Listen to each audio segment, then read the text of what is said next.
স্বাগত জানাচ্ছি সুপ্রিয় শিক্ষার্থীবৃন্দ। আমরা পর্যায়ক্রমিক অন্তরীকরণ নিয়ে আলোচনা শুরু করেছিলাম। আমরা এই পরিচ্ছেদের একদম শেষ প্রান্তে চলে আসছি। তোমরা জানো যে 9 শুরু করার আগে আমরা অন্তরীকরণের বেসিক চ্যাপ্টার গুলো নিয়ে আলোচনা করেছিলাম। সেই চ্যাপ্টার গুলো তোমরা প্র্যাকটিসে রাখবে। আমরা আজকেও পর্যায়ক্রমিক অন্তরীকরণের আরো কিছু গুরুত্বপূর্ণ প্রবলেম নিয়ে আলোচনা করব। পর্যায়ক্রমিক অন্তরীকরণ কিন্তু খুব ইম্পর্টেন্ট একটা পরিচ্ছেদ। এই পরিচ্ছেদ থেকে সৃজনশীল একটা অংশ তোমরা পাবে।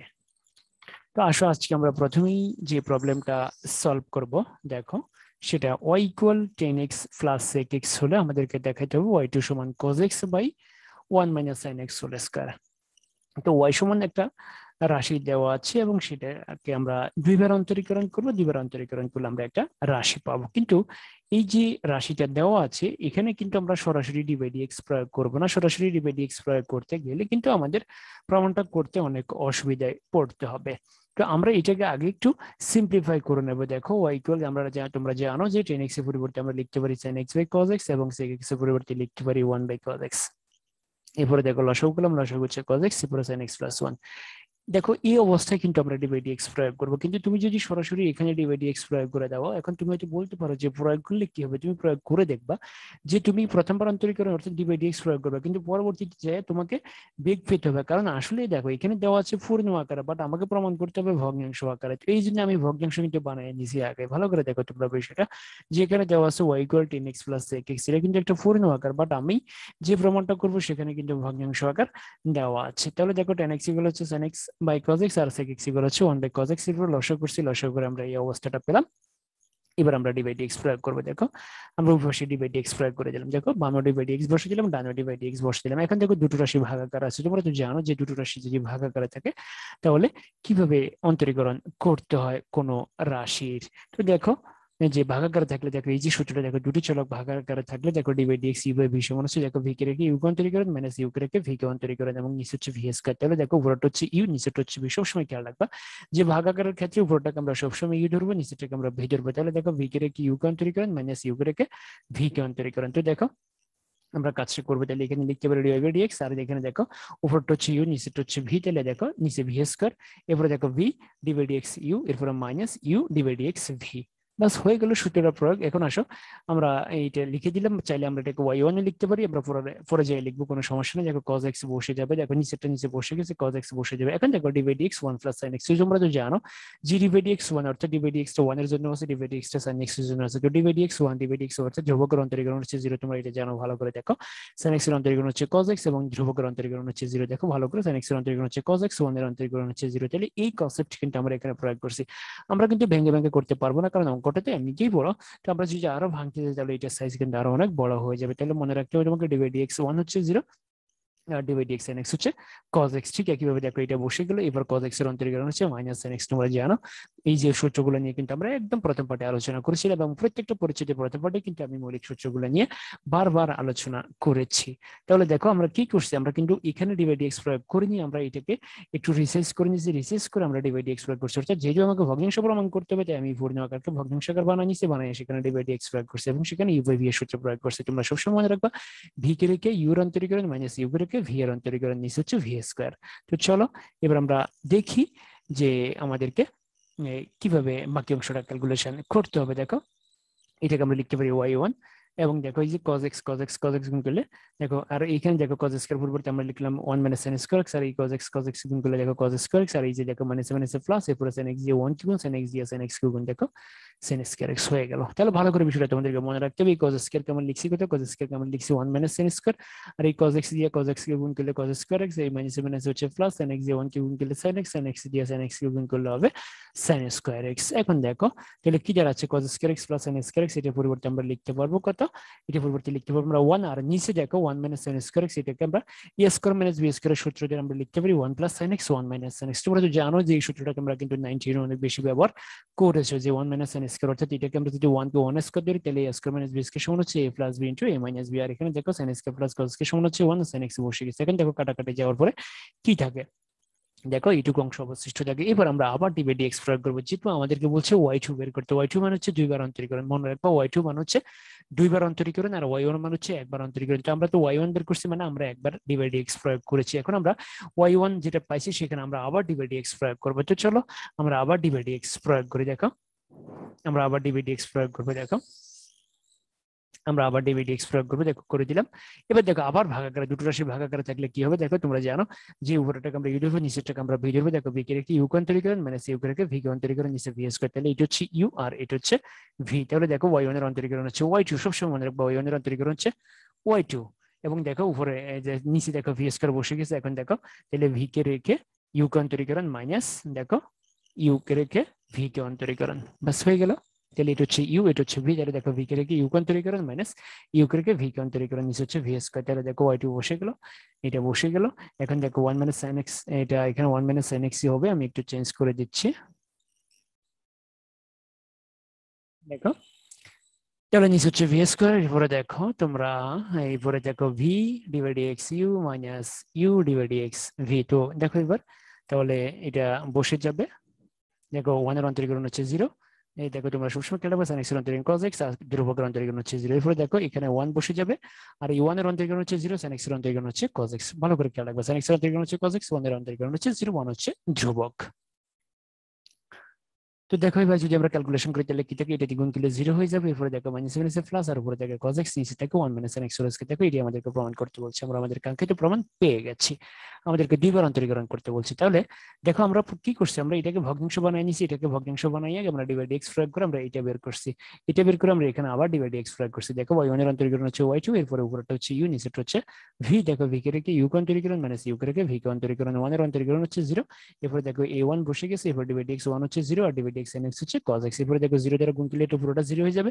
এরপরে দেখো এই 1 দ্বারা 0 গুণ করলে 0, আর এই যে মাইনাস 1 দ্বারা এটাকে গুণ করলে cos, শুধুমাত্র cos x হবে। তাহলে এই অঙ্কগুলো কিন্তু একাধিকবার বোর্ড পরীক্ষা আসছে, এগুলো কিন্তু তোমাদেরকে ভালোভাবে প্র্যাকটিস করতে হবে। চলো আমরা এবার যে প্রবলেমটা সলভ করব। দেখো y equal a cos ln x plus v sin ln x দেওয়া আছে, আমাদেরকে এই ইকুয়েশনটা প্রমাণ করতে হবে। চলো আমরা শুরু করি। এখানে কিন্তু আমরা সরাসরি ডিভাইড এক্স প্রয়োগ করতে পারবো। তো আসো আমরা ডিভাইড এক্স প্রয়োগ করে দিই। প্রত্যেকটা পদের জন্য কিন্তু আমাদেরকে আলাদা আলাদা ডিভাইড এক্স লিখতে হবে। এবং তোমরা একটা বিষয় খেয়াল করো, এখানে a cos ln x এর সাথে a আছে, এটাকে অপারেটর থেকে বের করে ফেলছি।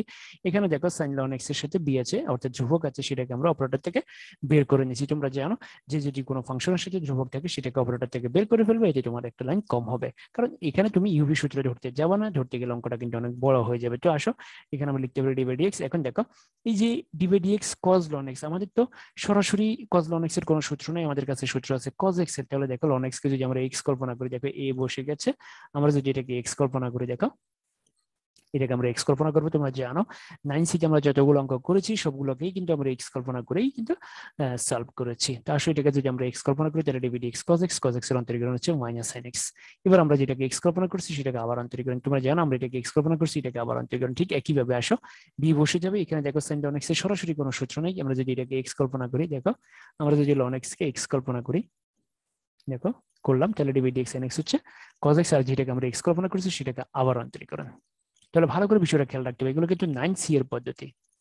দেখো এরপরে যেটা হবে, এখানে কি দাঁড়াচ্ছে মাইনাস sin ln x, আর এই যে ডিভাইড x ln x হচ্ছে 1/x, তোমরা জানো এই এটা বসে যাবে, আর ডিভাইড x ln x হচ্ছে 1/x, তোমরা জানো ডিভাইড x ln x অর্থাৎ ln x এর অন্তরীকরণ হচ্ছে 1/x। দেখো ln x এর অন্তরীকরণ হচ্ছে 1/x, বাকিগুলো যেভাবে ছিল এভাবে বসে গেছে। এখন যদি আমরা একটু ক্যালকুলেশন করে নিই, যদি সাজাই লিখি, তাহলে এই রাশিটা পুরোটা থাকবে উপরে, তাহলে উপরে থাকে কত মাইনাস sin ln x, আর নিচে থাকে x। ঠিক একইভাবে দেখো এখানে প্লাস থাকবে, আর উপরে থাকবে b cos ln x, নিচে থাকবে x। দেখো এবার আমরা লসাগু করবো। দেখো আমরা যদি লসাগু করি, লসাগু করলে এটা এবার আমরা ক্রস মাল্টিপ্লিকেশন করবো। দেখো যদি আমরা ক্রস মাল্টিপ্লিকেশন করি এবং ক্রস মাল্টিপ্লিকেশন করে, তাহলে কি আসতেছে x y1 ইকুয়াল এত। এবার আমরা আবার ডিভাইড এক্স প্রয়োগ করবো। চলো আমরা আবার ডিভাইড এক্স প্রয়োগ করি।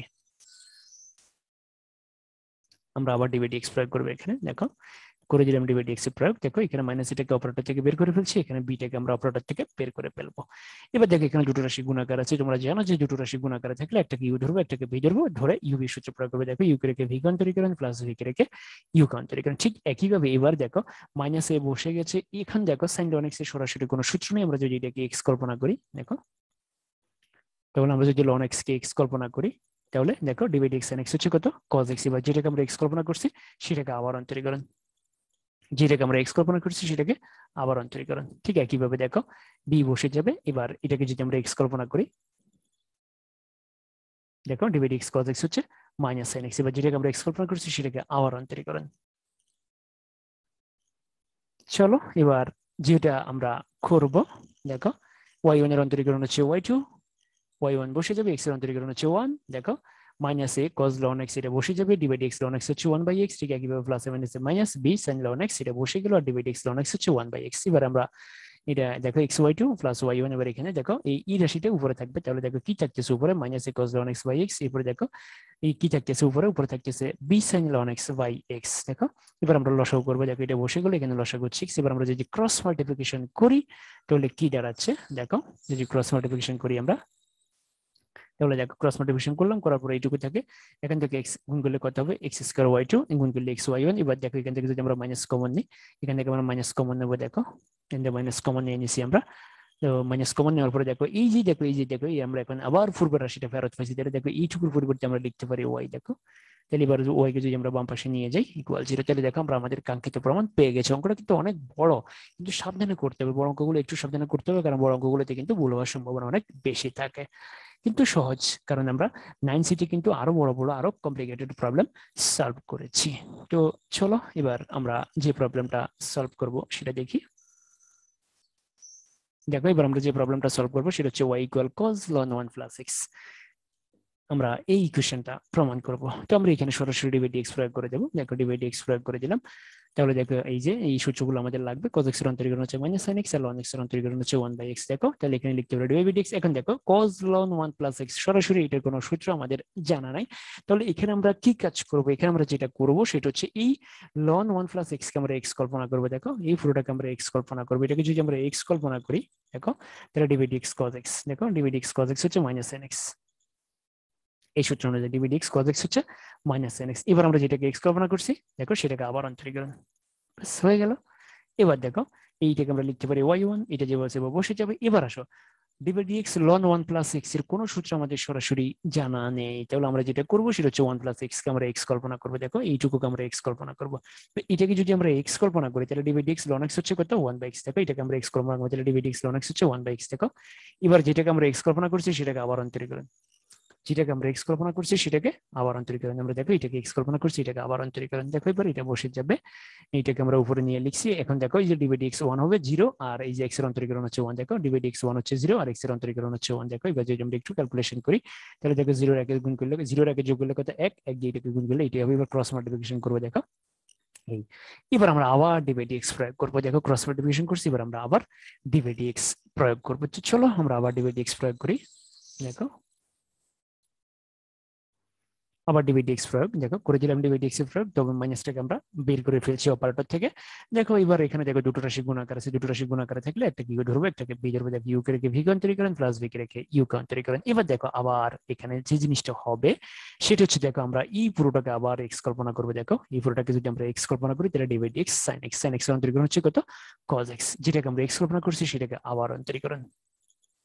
ঠিক একইভাবে আমরা অ্যাপ্রোচ করবো। চলো দেখো 1 প্লাস এক্স বসে যাবে, ওয়াই এর অন্তরীকরণ হচ্ছে ওয়াই টু। দেখো এবার ওয়াই ওয়ান বসে যাবে, দেখো 1 এর অন্তরীকরণ হচ্ছে 0, এক্স এর অন্তরীকরণ হচ্ছে 1, বাস হয়ে গেল। এবার আসো এটা বসে যাবে।